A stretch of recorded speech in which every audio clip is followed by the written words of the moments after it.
انت مستعجلة ليه ان انت تتطلقي؟ هل 30 يوم او 60 يوم حياة زوجية كفاية ان انت تهدميها؟ هي لسه بدأت اصلا، هي لسه اتكونت اصلا عشان تهدميها. ليه بتستسهلوا قرار الطلاق ده؟ مع اول خناقة يلا هوبا انا هطلقها وانتهينا. وعلى فكرة الفيديو ده مش للبنات بس، لا للرجالة كمان.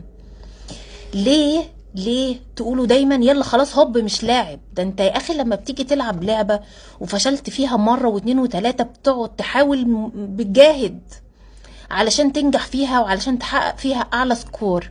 طب ما تاخدها لعبة. هل 60 يوم بعد ما كنتوا هارينا ستوريز وفيديوز ولفلفة وتحسيس وكل حاجة في الحياة وبنقول ده هيبقوا اسعد اتنين يتجوزوا، وفجأة نلاقيكم بعد شهرين متطلقين؟ ليه؟